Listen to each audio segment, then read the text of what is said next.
It's time for the show that brings the magic right to your speakers. Ears up! Hey, what's going on, everybody? Ears up. We are back. And let me tell you, the week that I've had in this studio is like, I thought my audio problems were done. And, I got that nice Rodecaster and I was ready to go. And then the thing started fritzing out on me.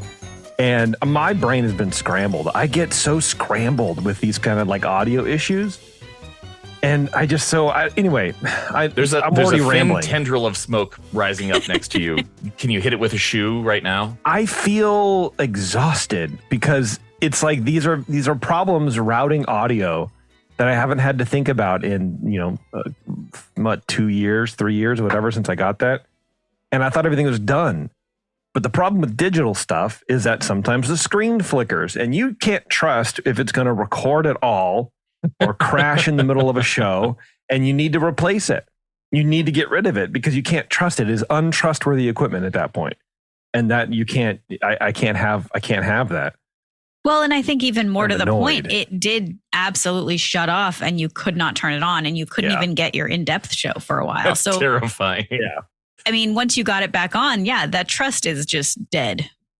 Yeah. And the people at Rode, they're in Australia, I think. So you get one email from them at 8:00 at night, and that's it. You don't get a second email a day.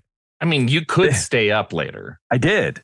Oh. And I was like, hey, is there any way that I can like get on a live chat? Because I have 3 shows to record this week. And he was like, no, we don't actually have that. But, you want us to look at it? Yeah, I want you to look at it, homie. This is an expensive machine. I need this. So I had to like go out and buy a secondary, I'm back to the analog, like with the dials and everything, running cables, trying to figure it out. But with my friggin' computer being what it is, it's the amount of inputs and outputs is just all boring stuff. But it's such a pain to get everything to work right the way that I do things. It's not like a normal podcast where you're just recording and then you add everything in post and you kind of do whatever. We're live because I like that live interaction. I like the chat room stuff. I like having audio. I like being able to play that stuff, and I can't do it right now. I just can't do it. So here we are. Thomas in the chat is offering, Thomas, who's in Australia, is offering to be your middleman. If you want to, Thomas, yes, dude. I don't know. He also had the great idea that we should have one of these companies sponsor the show. Oh, sure. Yeah. Then we can just get it free. But then we have to talk about how great it is. And that's going to be the hard part. Sure. Well, mainly we have to share our listener numbers. And, Sennheiser or Behringer isn't going to touch us. We're just a skosh under 20,000. Sure. Yeah. Skosh. Oh, you want proof of that? Well, I'm sorry, I can't provide that to you at this time. Oh, because my mixing board is on fire. Yeah, that's right. Yeah. But anyway, we have a great show for you today. We have the history of Mr. Toad's Wild Ride in Disneyland. And I did a lot of research on it. It's like half about the man who designed it, Bill Martin, and the other half is about the ride. I mean, the ride is the ride. There's not a whole lot of like real history to it. It hasn't really been, it's been touched like twice. But it's still fascinating information. I have like 7 pages to go through and a couple cool Walt quotes and a couple things about Walt and about the park on opening day and, just kind of like little nuggets of information. But this was pretty cool. It was a fun little experiment because I love Toads. Oh, I think Toads is a great ride.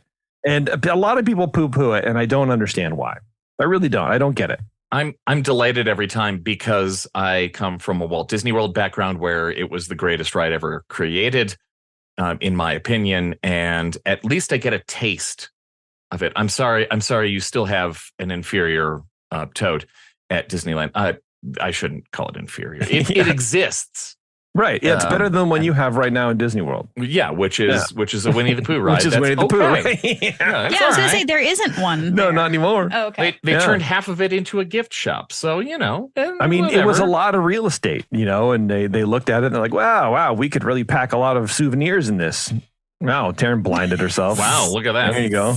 Yeah. Listen to the Supreme Resort. We did a whole really weird thing on Halloween about the Walt Disney World Toad. There you go. You could do that.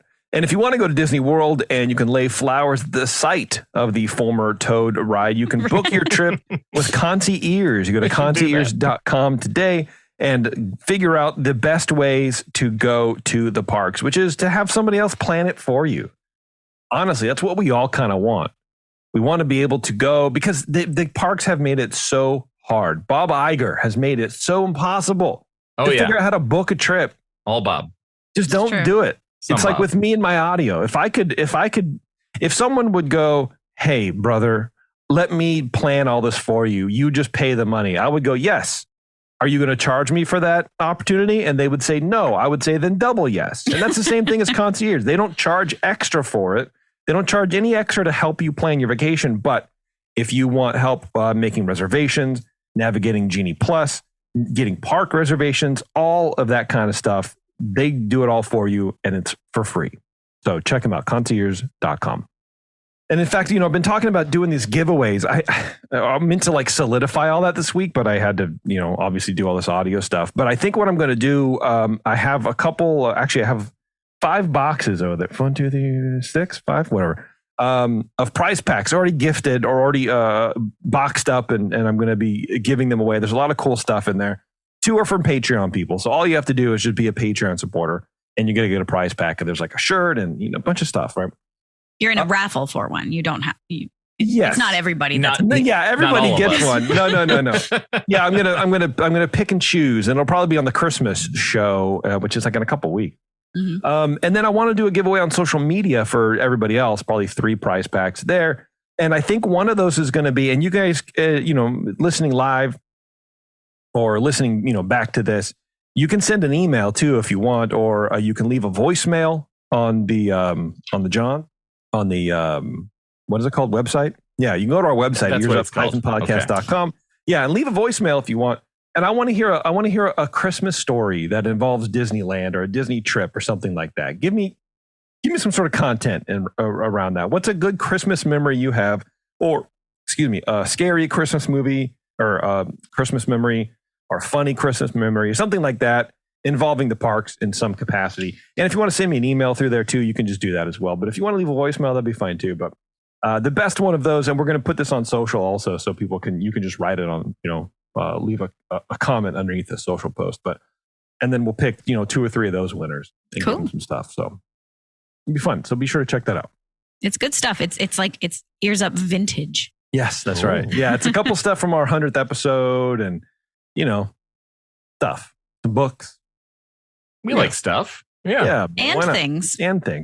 Before I get to the show, Jeremy and I were talking on In Depth, and I had put this to the Discord a couple days ago. But I had a thought experiment for everybody, and I want to run it by you guys. I want to get your opinion on this. My thought is, so Hall of Presidents in Disney World, let's pretend they got rid of it. Okay. My feeling, my vibe, that's not long for this earth. So why don't we help the company out now and plan what would go there? What should be in Hall of Presidents in Disney World that doesn't exist yet? Okay. My thing is something with Sam the Eagle, some Muppets kind of thing. I think that would be cool. A few people in Discord had some really cool ideas. Maybe we should pull those up. Yeah, while you're bringing those up, I saw that question earlier this week, and it just suddenly clicked. And I haven't listened to In Depth yet. I'm a couple days behind on things, but the outside of the Hall of Presidents, there used to be fairly recently a Muppets show about American history. I think you retool the Muppets show to draw people inside and do your Muppets history show. Do it bigger than they used to do it, because watching the Muppets do American history outside in Liberty Square, I remember I was so excited to see it, and we walked through and one was starting, and I turned around, my wife said, "Why are you crying?" Like, it's so good. It's so good. Yeah. So I look forward to listening to your take on the Muppets thing. I don't want to steal your Muppets idea, but do the puppet show outside to draw people into the Hall of Presidents. Sure, and then have a bigger show. Yeah, I don't have the show planned out, by the way. It's just literally Sam the Eagle, and that's it. I don't know. Chip. I love Chip. Pepe the King Prawn. Like, well, of course. What else? Yeah. The classic, the heavy hitters. Right. But have them tell the stories of various things, and yeah. Yeah, because Hall of Presidents, like, you can't really, I don't know. I feel like that sort of level of patriotism doesn't really resonate anymore with a lot of people, and I think you need to switch it up. So I have a thought. Uh-oh. At Disneyland, of course, we don't have Hall of Presidents, the show. We have Abe Lincoln, right? Sure. So you want to replace it with something similar to that, like where it's an animatronic human historical figure. Sure. Do you? Because I think people don't go to that. Yeah, that is true. Except for like me and Dan. I don't know. That's true. But I go to it because I like being in there, but I don't like the show. Yeah.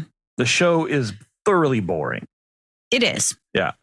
But I mean, I would rather be in history class taking notes than listening to this, like, patriotic music. I just don't, it's not I don't know. Yeah. What if it was, instead of the Hall of Presidents, instead of Abraham Lincoln, it's along the same lines, but it's Martin Luther King Jr. doing his "I Have a Dream" speech? That would be. I think it makes perfect sense. That would spark a war unlike this country has ever seen before. There's no way. A civil war, perhaps. Yeah, maybe. Brother might fight against cousin. I don't know that it would. I mean, he's a pretty commonly known. I mean, it's commonly known, but there's a section of people who would not enjoy that, and I feel like they live in They all live there. So I don't know. Maybe.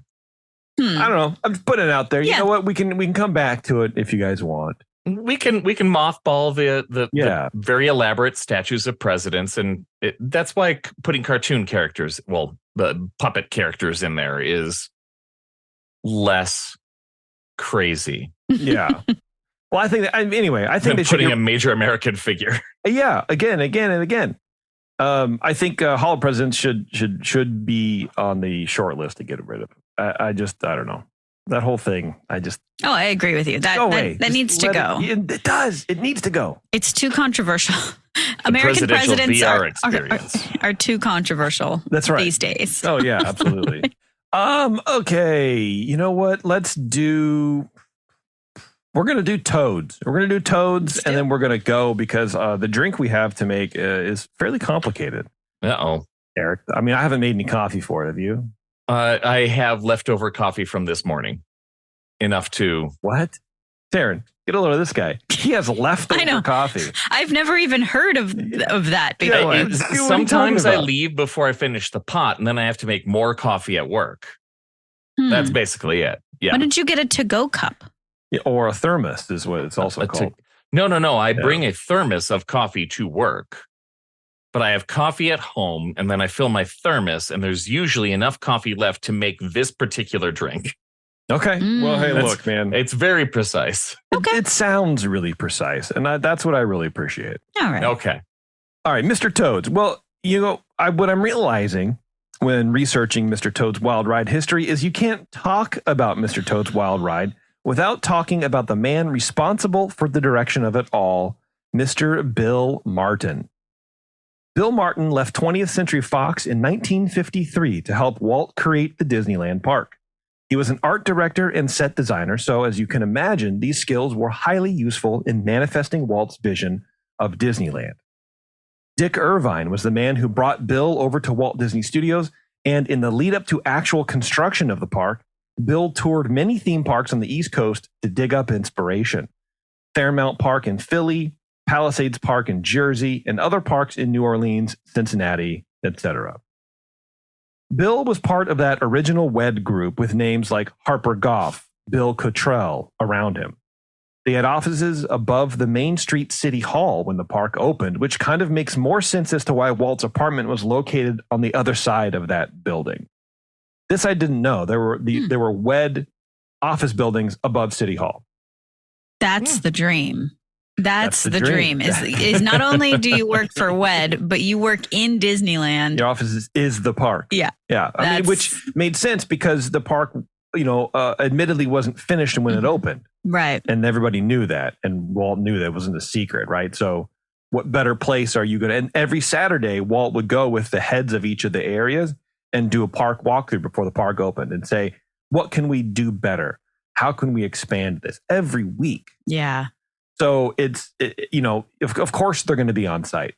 And office space wise, that was either amazing or absolute trash. Well, considering Walt lived down the hall, essentially, because you have City Hall and then you got the bathrooms or whatever, and then there's the firehouse, right? So you have your offices and then a hallway and then Walt's apartment. And it's all forced perspective, so it's also a little smaller, maybe. I haven't been up there, but isn't it smaller? It's small. It looks small. That apartment is very small. I don't know what's up there now. I should ask what's up there now, but probably storage. No one wigs. It's the wig department. Can you imagine being the dude who has the office and say, "Oh, well, it's my office now." It's like everyone would be so mad at you. Oh yeah. But anyway, I thought that was fascinating. I didn't know that. I had no idea that there were offices, right there. Originally named as the set director for Fantasyland, seemingly back when Walt was still looking at this park as more of a movie set than what it morphed into. But after opening day, Walt knew he needed someone to manage his future expansion ideas. So Bill went on to supervise the park's expansion over the next decade. He later became vice president of design for Walt Disney World and was responsible for so many improvements and additions to the parks. He was in charge of the master layout of the Magic Kingdom. He did the track layouts for basically all fantasy rides. The Mine Train through Nature's Wonderland, and it was actually his idea for not only the Mine Train, but as well as the Donkey Ride, which Walt loved. He was a big fan of the Donkey Ride. And great. Bill worked on the small storefronts that used to be in the Mine Train area that are now part of that last leg of Big Thunder. We were coasting into Disembark, the saloon and whatever, and you can hear all those things. That was Bill worked on those. Bill did the layout for the Pirates of the Caribbean and Haunted Mansion tracks. Both of those he laid out. Bill contributed to Bear Country somehow. I'm not really entirely sure on that. He did the layout for the submarine ride, for the motorboat ride, for the monorail. He was responsible for weaving the monorail through the Autopia area, doing that whole layout. He was responsible for the Matterhorn layout, Chicken of the Sea pirate ship. And then in researching this, I learned that the mermaid on the bow of that ship was based off of Tinkerbell, which I don't know if it seems like something we should have talked about before, but I was like, oh, that's cool. Yeah. He laid out the track for the storybook canal boats. He did the waterworks for Swiss Family Treehouse and on and on and on. And Bill was just an indispensable part of the team and did so much of the basics and the foundations for Disneyland and those like classic attractions. Bill had a lot of ideas for adding little fun attractions into Disneyland. He once wanted to put what's called a camera obscura at the top of Sleeping Beauty Castle, but apparently there wasn't enough light for the camera to work. Too bad. Dating back to do you guys know what a camera obscura is? It's like a hidden camera? No. I'll tell you, but I just didn't know. Well, yeah, it's some sort of optical effect inside a building, and dating back to at least the 1600s, camera obscuras are basically a pinhole camera that you would use to view a solar eclipse without burning your retinas out. The name comes from the Latin words for dark, which is obscura, and room, which is camera. In the 1700s and 1800s, the camera obscura was also a useful accessory for the wealthy taking the grand tour of like Italy or whatever to make drawings of landscapes or classical ruins. The camera would project a reversed image of whatever it was pointed at, and that would allow artists to essentially trace a landscape. And there are actually some art historians who think more than a few master painters like Rembrandt and Vermeer used this technique to bring an extra layer of detail to their paintings. Maybe it's cheating, I don't know. But the camera obscura is only focusing and reflecting light and not capturing it. The next big leap was when in the 1800s was to combine a device like a camera obscura with a material that would alter when exposed to the light and would then preserve the image. So it's the earliest camera. Wow. It was based off of this. The image was so cool, they want to try to capture that. And that's why you see, a lot of like Victorian era or early era photographers with their head over the camera, under the blanket. It's because you need darkened room to get the light just right. You need too much light will kill your view, and it'll ruin the image. Okay. This ties in perfectly with the window that I'm not allowed to talk about tonight. George K. Whitney. I'm sorry. Literally, there's a camera obscura thing with the window. Well, you know what? If we have time, we'll talk about it. Okay, yeah. If we have time, otherwise we'll save it for another time, and everybody will know about camera obscura, and I don't have to talk about what that means again. There you go. Now, I wasn't sure what function this camera obscura would serve way at the top of the castle, but I did find out there's a camera obscura in San Francisco. It's actually like a really famous landmark that's been there for over 100 years. The San Francisco camera obscura projects an image onto a horizontal viewing table via a reflected image from a viewpoint at the top of the building, which is on at the Cliff House, the old Cliff House. Oh, okay. So it was there in like the early 1900s. Then the Cliff House burned down, and it was rebuilt in 1906. Whatever. A metal hood in the cupola at the top of the building slowly rotates, makes a full revolution in about 6 minutes, allowing for a 360-degree view around the building. Light enters the building via an angled mirror in the metal hood. It then passes through a lens and is projected onto a parabolic white table in a black room. So this camera would be constantly rotating atop the castle, showing folks down at the bottom in a dark room, basically an aerial view of the park. Wow. Okay. Right. I'm gonna interject here because literally George Whitney Jr., who has a window on Main Street, owned that building. What building? The Cliff House? The camera obscura and the Cliff's house. That's awesome. Wow. What? Man, look at us. I had no idea this was getting into where you're going. Yeah, but neither did I. But yeah. And we'll talk about it someday. Yeah, and these are the things. It has nothing to do with Toad. It barely has anything to do with Bill Martin, but it's like his idea. But I thought it was so fascinating. Imagine going to the castle now, and you go into a room, which presumably is that maybe the handicap viewing room. If you don't want to go through the thing, maybe you're just in there and you see just this rotating like view of the park. I think that'd be so amazing. That'd be really neat. Cool. Yeah. Speaking of the castle, Bill gave an interview years ago where he reflected on why he liked working with Walt so much, and vice versa. And this was a little Walt interaction that I thought was pretty funny. I have like a couple long quotes from Bill here, so bear with me. He says, quote, "We were walking back to the animation building from Bob Matley's." And Matley was a special effects guy at Disneyland, so maybe his office or something. And Walt says to me, Evan Earl thinks that the castle turrets should be different colors, orange and black and pink and red and purple and yellow. What do you think about that? I said that they should all be blue like slate. He said, I think you're right. A lot of the guys who had worked with Walt a long time didn't want to make decisions until they had gotten input from him somehow. I came from Fox Studios, and when they asked me a question there, I told them what I thought. So I did that when I went to work for Disney. I guess Walt appreciated some outside thinking. I remember a time when this one guy was working on some ideas for Fantasyland. See, you can always tell when a story's never going to go well. Oh, yeah. This one guy. Yeah. This one guy was working on some ideas for Fantasyland, and I was in the meeting when he was showing these marvelous drawings to Walt. Walt was there looking at them, and Dick Irvine and myself were there. I don't remember if John Hench was there or not. When this guy got all through explaining his stuff, he said to Walt, quote, if you can't do it this way, I don't know how you're going to do it. Walt didn't say a word. The next day, the guy was gone. Walt didn't like that hard sell kind of talk. Walt appreciated flexibility from his people, and he usually knew in the back of his mind what he wanted. If you can't do it this way, brother, I don't know how it's going to get done. Peace. Gone. Wow. Deuced. Yep. I want to know who that was and where they went to, because what a good story. I got fired from Walt Disney for trying to hard sell my ideas. Yeah. No. Well, not thinking outside the box enough for Walt. Yeah, not being open enough to Walt's ideas. And that's all, that's all I think Walt wanted. Here's my idea. If you can have a better idea, I want to hear it. Mm-hmm. If not, and do what I want to do, which is totally fair. I mean, he's the boss. He's the money guy. You know? On opening day, Bill was one of the people who actually lowered the drawbridge to signify the opening of the park or whatever it was. It's a big deal. It's a huge, I mean, it's kind of neat, right? They did that like twice. Yeah. So here's like 2-paragraph quote from Bill telling the story. It's a fascinating story. On opening day, I hung around inside the castle. I was one of the guys that helped raise and lower the drawbridge by hand. The show started and the ABC cameras came down Main Street and up to the bridge.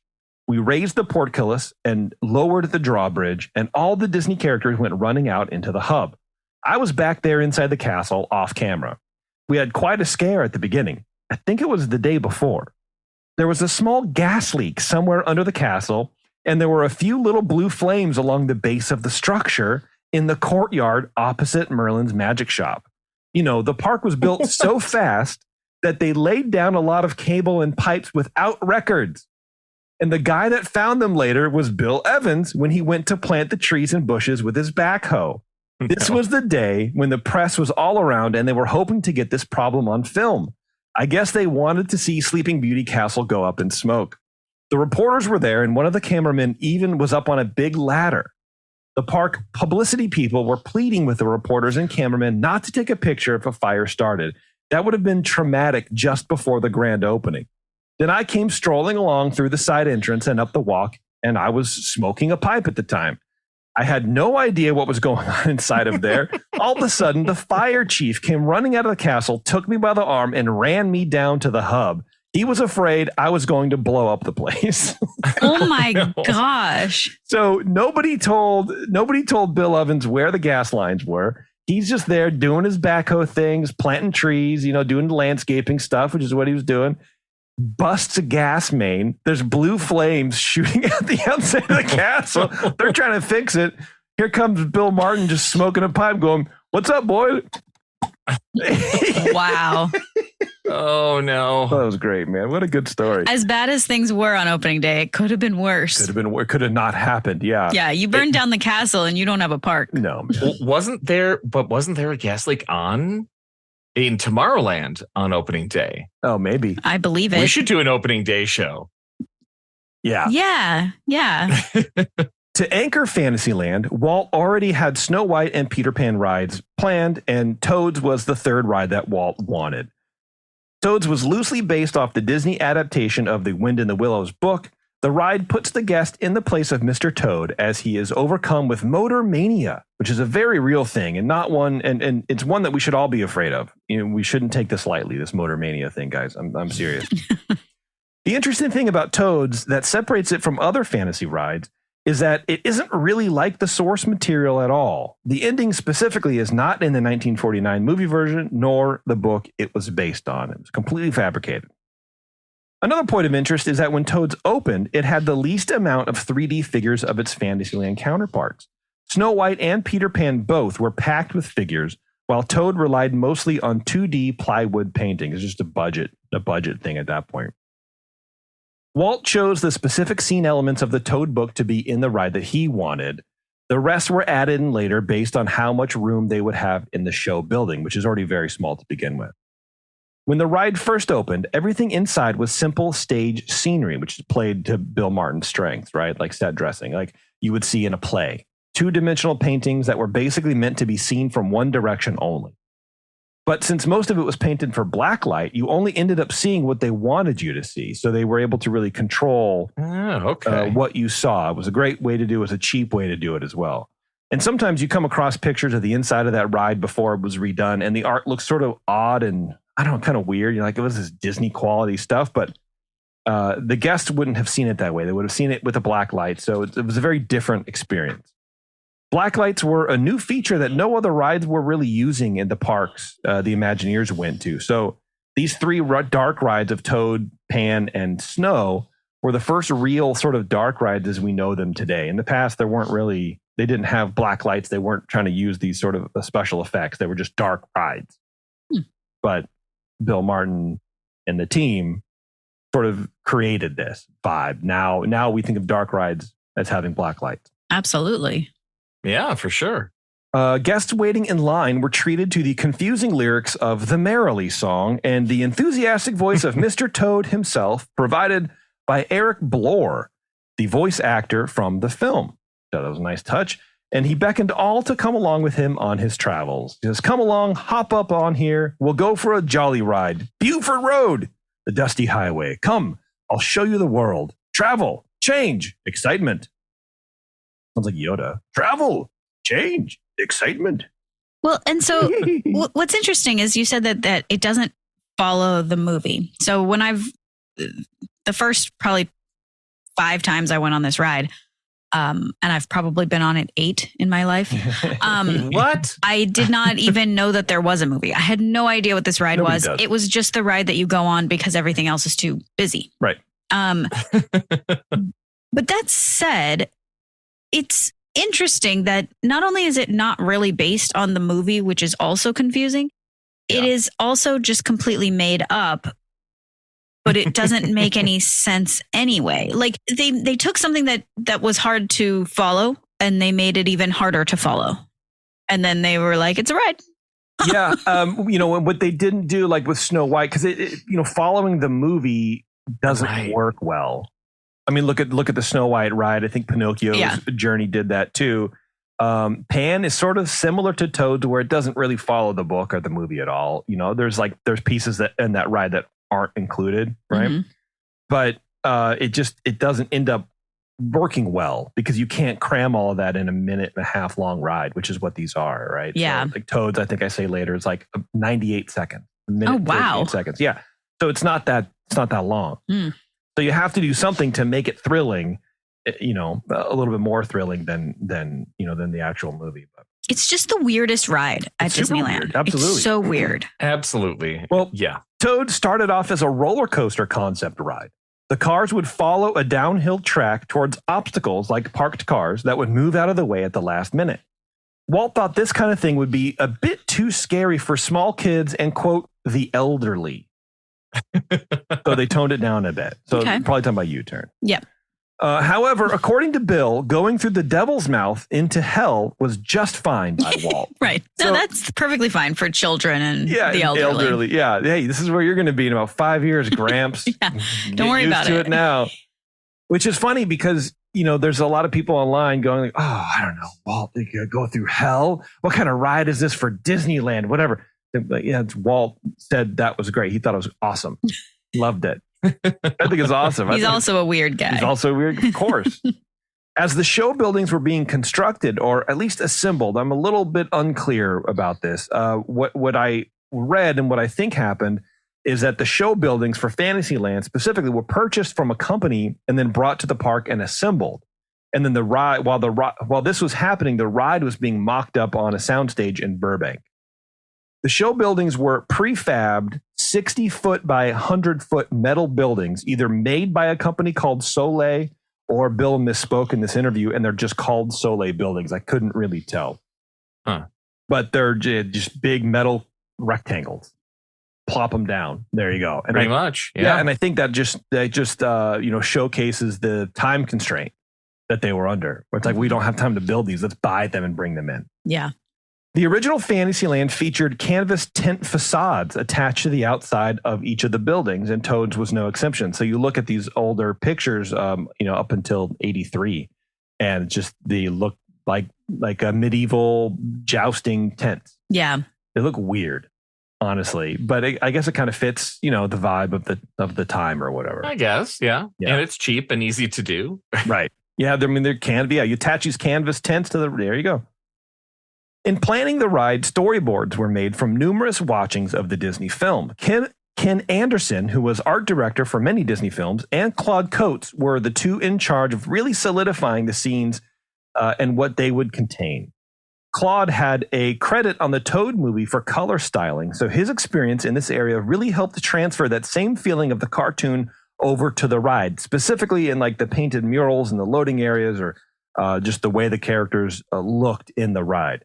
Also, Mary Blair was credited with color styling as well on this movie, and I think you kind of see that specifically in the mural that they put in the loading, which wasn't there, I guess, for opening, but later on. The ride vehicles and the ride system itself were stock items made by Aero Development, and Bill only had 3 pieces of information to work with in designing this track layout. So they're going, okay, we're going with Aero. This is what you have to work with. Design me a ride before you have all the information. Here's what he had. He had the minimum turning radius of the cars, which was 4 feet. And he had the overall length of ride time, which was 1 minute, 38 seconds. And he had the overall building square footage. That's it. Using these 3 data points, he was able to lay the track down, set the main scenes that Walt and him would want, and then Claude and Ken would come in later and add the smaller points and, whatever, right? Wow. Yeah. And the reason Toad is so twisty and turny is because of Peter Pan Next Door. That ride was built first, so it took the long portion of this rectangular show building. It takes the most of that show building, which left a very small footprint for Toad. So they had to really maximize the space that they had to figure out how to make this ride tell a story with a 4-foot turning radius in 1 minute and a half. Wow. And it makes it feel so fast while you're spinning around these little corners. Yes. Yeah, a 4-foot turning radius is really tight. Yeah. It's scary fast. Yeah. The ride was designed to eat up 700 people an hour. Only 9 cars were able to fit in the ride itself, with 3 out front to load guests at any given time, each entering Toad Hall every 11 seconds. Wow. Yeah, wow. Seems like a long time. I don't know. You know what I mean? 11 seconds? Yeah, 11 seconds. So you have 11 seconds to like load the car, empty the car, load the car, and then shoot it out. I don't know. Doesn't it sound like a long time? No, it sounds short like a to short me. time. Really? Oh. Yeah, it sounds like to get people out and get people in. Like what's Space Mountain? Who knows? I don't know. I mean, that's pretty tight over there, or like Big Thunder Mountain, where, yeah, you want it to be tight because you only have so much space. It's the same thing. You only have so much space to do it. But in a ride like this, you can slow things down. It's not quite the same as Pirates of the Caribbean, where you can just pile up a bunch of people at the bottom of the reverse waterfall. Because I mean, each car has like what, 4 people? 2. And there's a lot of pictures I see of like 2 people in these cars. In the olden days, it was definitely 2. Yeah, in the olden days. The olden days. Bruce Bushman designed the cars for Toad, and they were some of the very first pieces of equipment to actually even be delivered to Disneyland, which is kind of a neat little thing. Huh. They were designed to tilt backwards slightly in order to help with that crazy feeling of the ride by shifting your perspective a bit while on it. Okay. This also allows that small guide wheel in the front to ride a single rail on the floor. Each vehicle has a 1/4 horsepower electric motor drawing power from the rail beneath its wheels. The cars are all named individually as Mr. Toad, McBadger, Moley, and Ratty, with 2 each named Toady, Cyril, Winky, and Weasel. Various gags and plussings have been added over the years, starting in 1961. Here we have added doorways, more cops, revised figures, and in the 1983 Fantasyland revamp, the entrance to the ride changed completely. Guests entered a recreation of Toad Hall, passing by artistic works commemorating characters from the film. A large mural shows the adventures of Toad and his motor car, pre-shadowing various scenes in the ride. Disembodied voices sing the Merrily song, but it's more like the song from the version in the film. Now the cars crash through the fireplace in the beginning instead of simply drive it past it in the earlier version. The breakaway doors were a big addition in 1961 as well. And that's one of the things that I really remember when I think about this ride is, you go into the doors open at the last second, it's these kind of sight gags, right? Yeah, for sure. And they added a lot of the stuff they were able to because they knew way more about what they were doing and how to build a ride that was exciting at this point. Before they didn't really know what they were doing, but now it's like, oh, we could add this and that would be a good gag. And now that everything's here, I think it's settled in. And then now we know what we're working with. Like the cops in the ride, they were put in there to add a little bit of level of excitement. Like you're fleeing the police, right? Since we're supposed to have broken out of prison. So we should be probably being chased somehow. So you got the cops there. Additional character flats of Moley and McBadger and a human butler in Toad Hall, as well as Ratty in front of one of the painted storefronts in the village scene, and a handful of new police officers, including one on a motorcycle. Like I said, new crash doors, and these being a construction barricade located in the village street, multiple breakaway flats of stacked crates and kegs in the warehouse, Fully sculpted devils and red rock in the hell scene replaced the original flat 2D plywood painting. Then you have the Great Fantasyland rebuild of 1983. The tent entrance to Toad was done away with, and a much more stately-looking manor appeared in its place. Now Toad Hall looked the part and gave guests not only more cool theming to look at, but a larger loading area as well. When Disney World opened in Orlando, Florida in 1971, a new version of the ride debuted with dual tracks offering slightly different experiences, but still the same core experience. Friend of the show, Rolly Crump, was asked to design this ride, and it was his idea to not only split the rides and have two running at the same time to eat more people, but it was his idea to make each one of them different, so you never knew which one you were going to get. That's cool. Yeah. It's very Rolly. It's very Rolly, right? Like, I don't know. Well, Rolly, don't you think people are going to want to know? Whatever. I don't know. No, I want them to be confused when they get out of the line. Yeah, this will be fun for me. Who cares? Unlike its Disneyland counterpart, it never received the Toad Manor makeover, and visitors to Florida were subjected to a boxier kind of tournament tent-looking facade painted with really gross shades of purple. The left track featured such scenes as Toad's trophy room, a kitchen, a gypsy camp, and Winky's Tavern, with a clever beer mug gag and weasels hiding among the barrels, and the rain room. The right track featured such scenes as Toad's library, a barnyard with animals and chickens scattering through the air, a policeman signaling you to stop, a courtroom where the policeman is now the judge. It sounds exactly normal. A jail with weasels in the cells, and a standoff between weasels and the police. Both tracks come together in a town square, with both tracks circling it but never crossing. Both tracks have their own train tunnels and their own separate entrances to hell. But at that point, they're both the same. So both versions of hell are the same, but they each have their own independent one. Right. News of the Disney World ride's potential closure first leaked in 1997, when inside sources revealed to the Orlando Sentinel that the Florida park was planning to replace it with a Winnie the Pooh ride. To many guests, this would not have come as a surprise. Disney was known to close old rides to make room for new ones that appealed to younger generations of visitors. The Winnie the Pooh franchise had been kept alive, whereas the Wind in the Willows, to Terrence's point, was largely unknown to kids raised during Disney Renaissance of the 80s and 90s and stuff. Despite this, the threat to the ride struck a chord with certain guests. One day after the rumor broke, the website SaveToad.com went live. It implored... Actually, is it still up? Let's see. What year was this? It's archived on... because the guy who started the site works for Miami University. There it is. And it's archived on his site. I may have read about this a lot. It is awesome. So if you go to savetoad.com and redirects to math.miami.edu. There you go. And it is awesome. It says, we tried to save Mr. Toad's Wild Ride, but Eisner doesn't care about you. Dang.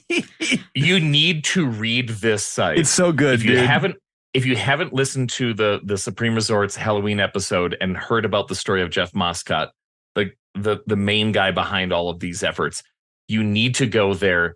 He's a hero. This is the first time somebody went on the internet and said, we need to rally and show up and try to get Disney to change things. We need to be there on the last day. They had so many cast members on their side by the end. Oh God. Yeah. And Disney dug in their heels. Listen. I'm going to go through it a little bit, but what was the website? SaveToad.com. Yeah, just search for it. You'll find it. Just go to SaveToad.com. Yeah. It implored visitors to contact Disney with demands to save the ride. I mean, and this man has every single point of contact, telephone and snail mail for the entire board, for all the important people. Marty Sklar, everybody. Oh, wow. Just everybody. He's like, call these people, but be nice. But call them. Postcards pre-addressed to the company were made available to download. Fans, how progressive for 1997. Yeah. Just download this postcard, man. Fans could order t-shirts depicting a dead J. Thaddeus Toad on the front and a message on the back reading, "Ask me why Mickey is killing Mr. Toad." Wow. The online campaign eventually spilled into the real world. In May 1998, a plane flew over Disney World, dragging a banner that said, "Save Mr. Toad's Wild Ride," next to the park president's phone number. Good old Al Weiss. Devotees of the ride who branded themselves Toadies hosted something called Toad-Ins in the Magic Kingdom to express their discontent. The crowds never grew beyond a few dozen people, but the protesters who did show up were passionate. In response to the article, Jeff Moscott, a University of Miami student, started a Save Toad website. Through the new media of internet discussion groups and fan websites, the campaign captured the imagination of Toad's loyal fans. As many as 50 t-shirt wearing fans would attend weekly Toad-Ins at the Magic Kingdom. Here's a sample from Mr. Toad Appears to Be Roadkill, an AP press article by Mike Schneider on Tuesday, September 1st, 1998. He says, despite protests, despite the green shirts saying, "Ask me why Mickey is killing Mr. Toad," despite hundreds of pleading postcards and letters mailed to Disney officials, Mr. Toad appears to be roadkill. A year-long internet and mail campaign to persuade Walt Disney World to keep Mr. Toad Wild Ride apparently wasn't enough, or so say Mr. Toad's champions, who claim the ride will be closed forever September 8th and replaced with a Winnie the Pooh attraction. The Save the Toad campaign is a strange twist on a David versus Goliath fight with a group of admittedly obsessive fans challenging the nation's ever-present, unremittingly cheery entertainment giant. I can't read that word for some reason. Quote, anyone who would be so nuts to challenge Disney and waste a whole year obviously has some issues, concedes Toad booster Jeff Moscott, 26 of Miami. Wow. This guy. Yeah. Me and my followers are nuts. So says I. He was a systems administrator and film student behind SaveToad.com. He said, he told the Associated Press that it's a nice break from the happy singing flowers, not that bland Disney hero with the too funny sidekick. He's nuts. He steals cars, but he's a good guy. When Disneyland Paris opened in 1992, guests found a Toad Hall similar to the full-size Toad Hall at Disneyland, but this wasn't a ride. It was and still is a counter-service restaurant. In keeping with Mr. Toad's setting in England, the restaurant features English fish and chips. And that's basically it. But back to the ending of the ride. After you're found guilty of, having motor mania or whatever, and you presumably escape jail, you're racing around, you're hit by a train. You get distracted, you go through a train tunnel, and you get hit head on by a train. And then you get sent to hell. And then the ride ends. And that's it. Lesson learned. Yeah. And despite this being pretty clear-cut, many people online still wonder if Toad is meant to die at the end of that ride. Because so you're in the car, you're Toad, right? This is just what a lot of those rides are, right? So you're Toad. You get hit by a train, and then you're out. Did you escape hell? Some people go, oh, it must have been a dream. I don't know. What do you think? Do you think that this is one of the only rides I can think of where you die as the ending of the ride?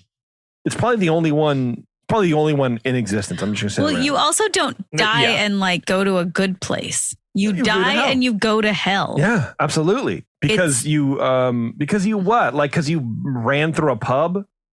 You made some people. You broke some barrels. Geez, man. Well, all I can tell you is I distinctly remember the first time I rode this ride. I still remember being in that car with my sister and heading toward that train and us screaming. And it was, it left, and this is at Walt Disney World. And it left such an indelible impression on us. And we realized that this is why I have such a devotion to this ride, because I remember it so well. And there are so many other things that other people cling to, the stuff from their childhood. Sure. Like people talk about Horizons at Epcot or whatever. For me, it's Mr. Toad. Interesting. And when I went to Disneyland for the first time in 2016, they still have a Mr. Toad. We've got to go. And my wife's like, why? What was that? I'm like, it wasn't as good as Walt Disney World, but it oh, sure. It scratches that itch. Sure. It scratches that itch. I read a story on Reddit today in preparing for the show where this lady was she was sharing a story about her child, and I forget the age of this kid. I think she was 5 or 6. And she was, she started getting into YouTube and getting into stories about parks, and she was obsessed for some reason with Mr. Toad because they go to Disney World all the time. and she didn't know that there was even a Toad ride. And she's like, oh, wow, that would have been so cool. And every time they go to Disney World, she brings up Toad. Then they decide to go to Disneyland. And this little girl's like, oh my God, we can ride Toad now. This is going to be amazing. And apparently this kid would not shut up, yammering nonstop like kids do about how excited that she was. You're going to go to Toad. It's going to be amazing. They ride Toad. The kid is freaking out, just loving everything until they got to hell. And the ride was over. And the mom looks at the child and she's like, hey, do you want to ride it again? And the kid's like, no. Never talked about Toad again. That was it. That killed Toad for this little girl. Is the actual thing that she loves. Never meet your heroes. You know? Well, and so as you were kind of going through the history of it, just now, I was looking at Daveland, just going through the old photos, just kind of looking through it. Yeah. And there's a whole section that says that's hell. It's just photos of the hell section. And I started scrolling over to those, and my first thought was like, there's no way in hell that Alice would ever be able to go on this ride. Now, she would freak out. Didn't we take her when we went, when she was like 2? I haven't been on that ride in so long. No. Yeah, I mean, it's a lot. It's a lot. It's a lot. But Walt's worried about the elderly, you know. Yeah. But like, I think it's that's terrifying. so interesting. Yeah. And I mean, we're Christian folk. We've grown up to respect and fear hell, but still, the bizarre nature of getting hit by a train and going to hell, and just it was all just such weird fun. And then you found out that the other side was different, and there was a part of the ride where if the cast members timed it right, the cars almost hit each other. Like, that's the way it was designed. Rolly designed it with those 2 tracks. There were 2 times where the cars almost went head on. It was just amazing. That's wild. And yeah, I don't know. As a scared Christian child, I still somehow enjoyed this ride so much. Well, yeah. I mean, ultimately, you know, it's fake. Well, yeah, we knew it's just a ride at Disney World. Oh yeah, the ride too. Come on. I had to say it. I'm sorry. Okay. That is the history of Mr. Toad's Wild Ride, everybody. That was a wild ride. Great. Like I said, there's not a ton of information because it's basically since 1983, it's sort of just been the same. Yeah. Well, but that's all you need. And even before that, they didn't even change it much. Yeah. I mean, they added like new gags and then like some figures, but I think that's what lends to the charm. Yeah. Those plywood flats, you know, just like the Pooh ride kind of in Critter Country for the most part. That's why I like That's why I like that ride. Yeah, it's not complicated. It's low tech. Yeah. And one thing that you touched on very briefly, but I wanted to bring up is the queue for that ride post 1983 is actually pretty cool. It's awesome. It's great. shaded. It's actually like standing in that line, if you have to, is actually kind of pretty. Mm-hmm. It's a really nice part of the park. Yeah. And there's like the statues and the like I don't know what they're called when it's like a statue but on a wall. Like wall statue, a wall bust, a bas relief. Well, it's like a wall bust, but it's just like it's like a, I don't know. Anyway, if you go there, you'll see it. But it's cool. I like it. Yeah. Okay, let's do this. We're going to take a quick break, and then we're going to come back. Eric is going to get his window out of the way, or I'm never going to hear anything. He never hear the end of it. I can save it for another time. I don't know. No, because I got to take a break and got to come back and do something. Okay. So let's do that. We'll come back. We'll do the window. We'll get out of here, and then we'll jump over to the secret show, do some news. So hang on, everyone. It's Ears Up. We'll be right back. And now, back to the show that ignites your dream wish of imaginations and magical color wonderment of forever. Ears Hey, Up. thanks for sticking around, everybody. We are going to do Eric's window. But first, I want to say, you know what? Shout out to Jimmy. Jimmy was out here, I think, a couple days ago for work or something. And he went to the 21st Amendment in San Francisco. Nice. Good for him. 563 2nd Street. So if you want to be like Jimmy and you want to be cool when you come out to the San Francisco Bay Area, go and visit the 21st Amendment Brewery right there on 563 2nd Street, right near Giants Park, AT&T Park, Giant Stadium, whatever it is. And if you can't get across that bridge, which is probably like $1 million across now. Something like that. Yeah, don't worry about it. You can go to the one in San Leandro as well. They have a beer garden. Cheese curds are there. and big giant brew house. I think you'll probably get a tour there too. It's a great place. 21st Amendment makes incredible beer, and they're great people serving you awesome seasonal and year-round favorites like Hell or High Watermelon, Hell or High Mango, Back in Black, if you can find it, which is a black IPA, which is probably one of the only black IPAs that I like. I haven't seen very many at all lately, other than that. Yeah, no, it went away. Don't they? And even Back in Black went seasonal because it's just not really like in demand anymore, which is fine because a lot of people. It's okay. Here we go. Soapbox. Beer rant. Yeah. It's like pumpkin beers. Not a lot of people make them well. They can be made well, and so they're not popular when they're around. But the people who make them well, make them well. That's what I think about Back in Black and black IPAs in general, where it's like fair. Yeah, I mean, I know for a fact 21st Amendment's right there, and I maybe have had one more that was pretty good. The rest is like this is not. I don't. It's the dark malt with the hops sometimes clashes. A lot of times. It's a lot of yeah. I was trying to remember something the other day. Don't they have like a pomegranate beer? Yeah, Hell or High Pomegranate, I think. Okay. So that must be coming out soon or out or something. Oh, yeah. Pomegranate's a now kind of fruit. Not now, but right now? Like right now. Hell yeah. Looking forward to it, and you can too. So anyway, check them out, 21st Amendment. Ask wherever you find good craft beer. Ask for the 2-1-A if you haven't tried it yet, and it'll do you right. All right, Eric, what window do you got? We've got George K. Whitney Jr. this time. George was born in 1922. He was the son of one of the Whitney brothers. Oh, sure. Yeah. Yeah, you know the that. Whitney brothers. Oh. And actually, you might as we go on here. The Whitney brothers were George Kerr Whitney and Uncle Leo Whitney. So George was born to George Kerr Whitney Sr. and Ava Charlotte Whitney.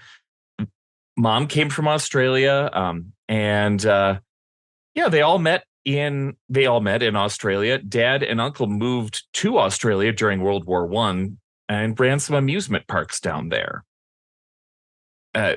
That's kind of how they got their start in park operations. So this is a parks family. They developed several processes for running amusement parks. They developed some photo processes that helped them, kind of expand what they did at their parks, a lot of revolutionary things. They moved back to America and opened up Playland at the beach along Ocean Beach, which is apparently the name of a well-known beach in the San Francisco area. That's right. It is. And it's very cold in Ocean Beach. Yes, it's not like a beach that you think about. Yeah, it's a northern beach. Basically, yeah. Well, Playland, let's see, George Sr. said, Playland is a nickel and dime business and will do as well as long as people have nickels and dimes in their pockets. George Jr. said, we did pretty well during the Depression. Good, clean, fun diversion. All right. So I guess people did have nickels and dimes. They did. George Sr. claims that bingo was invented at Playland. I don't have a lot to corroborate that, but this comes from an interview with George Jr. To the happiness of seniors everywhere. Exactly. Bingo. During the World War II years, George Sr. said, Playland did a fantastic business. Sailors had plenty of nickels and dimes. Well, it's true.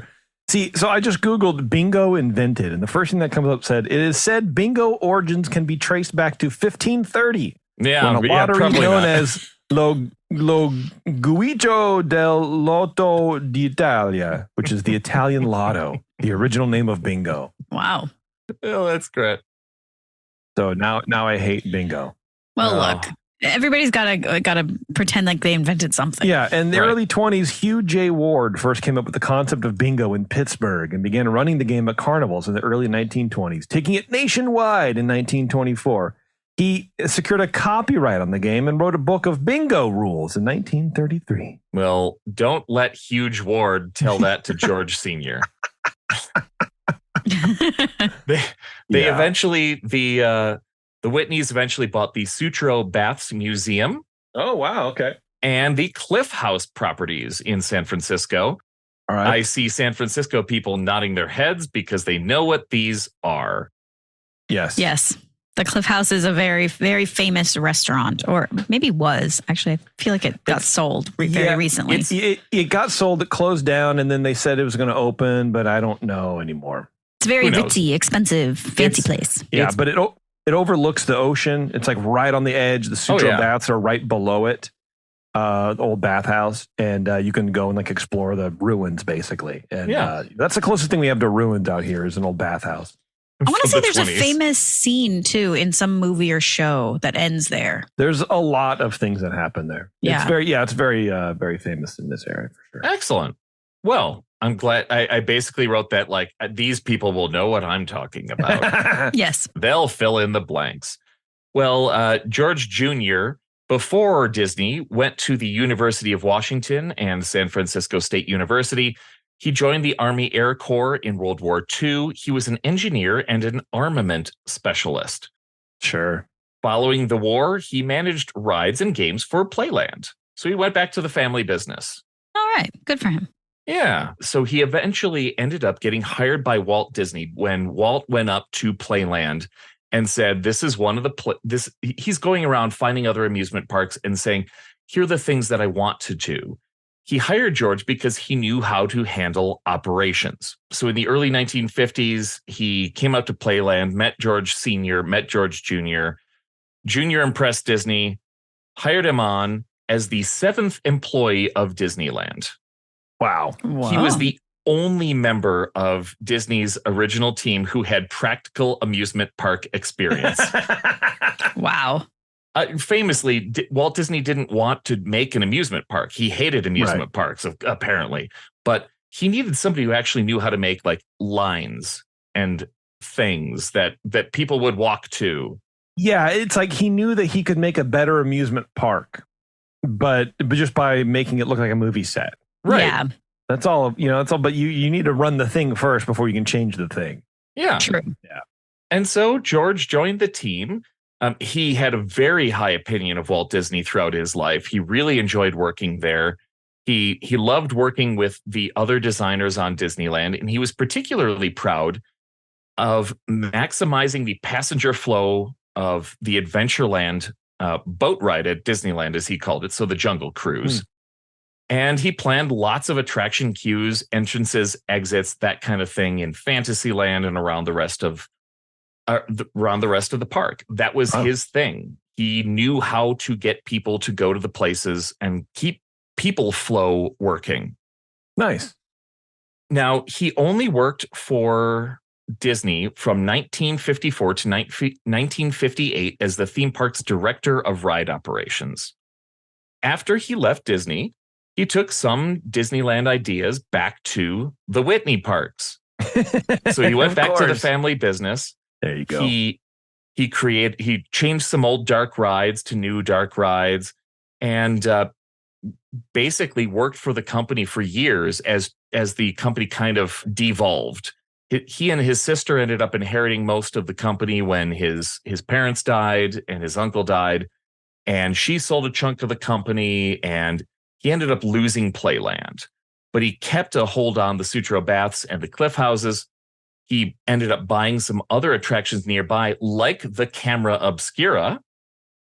All right. There you go. Owned the Camera Obscura. It existed before he purchased it, but he updated the facade, added all of these signs saying, come see the giant camera. He updated the sky tram that was apparently near there and added some waterfalls and other things for people to look at. So he was very, very proud of what he did with the family business, even though part of it had been sold out from underneath him. Eventually, he went on to work at World's Fairs in Seattle.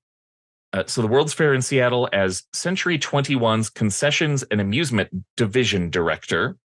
This is a World's Fair that Walt went up to visit in the 60s to kind of see what they were doing. He was impressed at how many visitors the World's Fairs would pull through. And Walt described the fair as pretty nice, but too small. Sure. Okay. Yeah, why not? All right.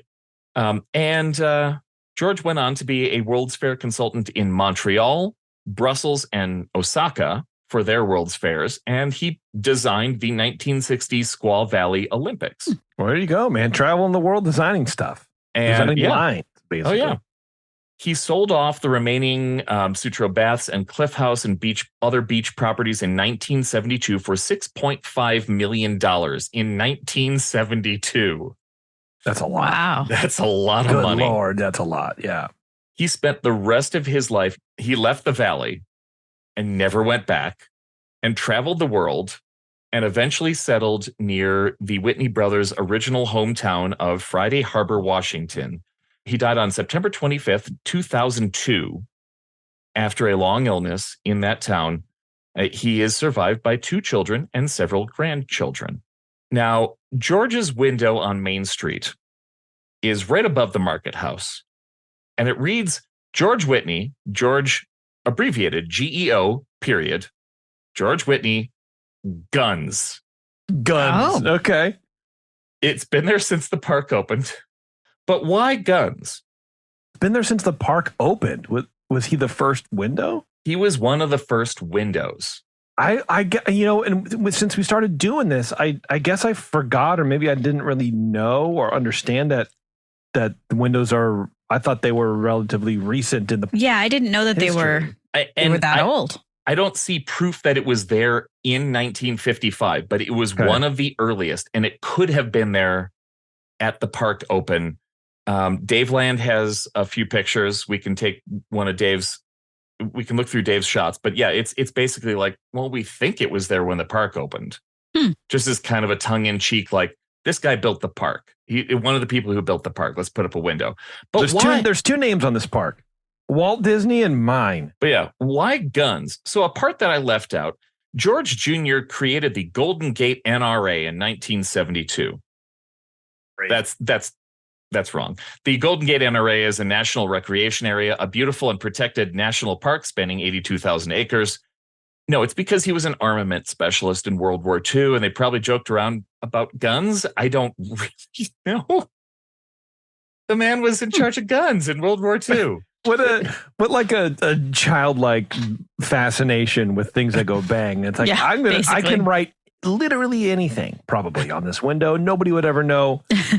Guns. That's just what was on his mind. Just guns. That's awesome. I love it. A lot of this came from outsidelands.org. Look up this website if you want to read a lengthy interview with one of the men who designed Disneyland.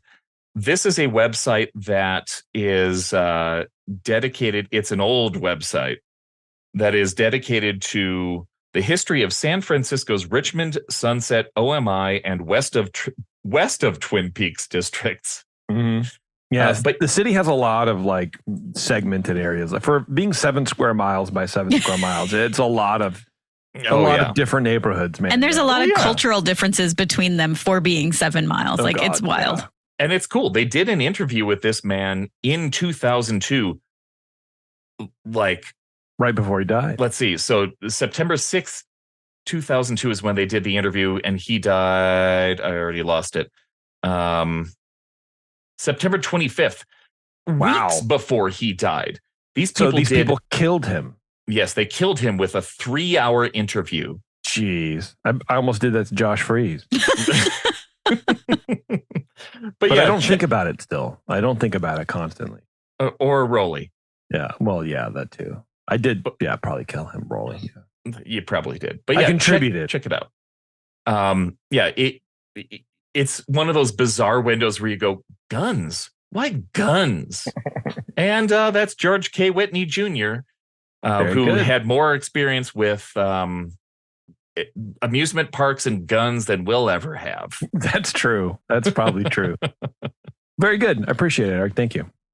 Yeah, that was great. And honestly, I have this newfound fascination with the Sutro baths because I've lived in San Francisco. I've never been there, and I didn't know anything about it. If you want to read more, there are many pages on outsidelands.org that can tell you more about the Sutro baths and the Camera Obscura and the Cliffs houses. And it's so weird doing these shows and like really trying to pull out good information because you sort of go down rabbit holes. And one of the ones that I just remembered now, I posted in Discord when I was doing research for my show about the prefabricated building and the Soleil or whatever. It led me down this path to find out that the first fabricated buildings in California came from China. It was during the gold rush when the Chinese immigrants were coming over and they realized there were so many people coming to California, they just didn't have places to stay. So they would order prefabbed houses, shacks, basically, shipped over from China, and they would just like interlock, planks of wood. They were just interlocked together, and they would just stand up, and they were shacks or whatever. So like the gold rush brought in this. So I don't know. Wow, crazy. It's interesting, right? Where it's like, man, that is going to China and importing stuff is just, it's old. It is not anything new. It is not anything that you can't point to one president and say they started this or whatever. This is how it's been. I don't know. I thought it was very, very interesting. Yeah. All right. We are going to get out of here, everybody. We're going to pop over to the secret show. If you are listening live right now, that link is in Patreon already. If you're not listening live, you can go to Patreon and watch the video if you want, but you can just, get the podcast or whatever too. That'll be up, soon, whenever. Sure.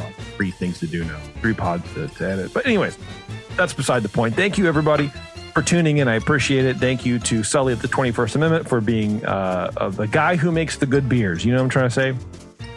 Absolutely. Yeah. Anyway, thanks a lot, everybody. We'll see you.